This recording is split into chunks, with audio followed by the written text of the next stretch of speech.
سرور بارزانی هەرێمی کوردستان دەخوازێت بە شێوەیەکی کردداری سوود لە ناوەڕۆکی ڕێککەوتنی استراتیژی ئەمریکا و عێراق وەرگێت.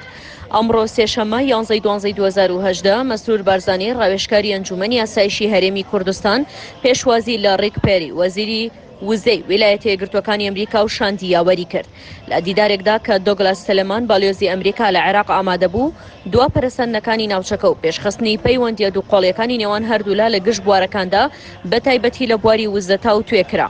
لە سەرەتای دیدارەکەدا وەزیری وزە ویلایەتە یەکگرتووەکانی ئەمریکا خۆشحاڵی خۆی بەو پێشکەوتنانە دەربڕی کە لە هەرێمی کوردستان بەدیهاتوون و باسی لە مەبەستی سەردانەکەی کرد کە بۆ بەرەوپێشبردنی زیاتری پەیوەندییەکانی ئەمریکایە لەگەڵ عێراق و هەرێمی کوردستان لە بواری وزە و ئابوری و لە پەیوەست بەم بابەتەشەوە دەستپێکردنەوەی هەناردەکردنی نەوتی کەرکووکیان لە ڕێگەی هەرێمی کوردستانەوە بە سەرەتایەکی ئەرێنی هەژمار کرد. لەلایەن خۆشیەوە سرور بارزانی سوپاسگوزاری خۆی نیشاندا و بەرامبەر هاوکاری پشتیوانەکانی ئەمریکا لە شەڕی تیرۆریستانی داعش و ئاماژەی بەوەدا کە درێژەدان و بەرەوپێشبردنی پەیوەندیەکان لە گشتبوارەکان لە بەرژەوەندی سەقامگیری ناوچەکە بەگشتیدایە.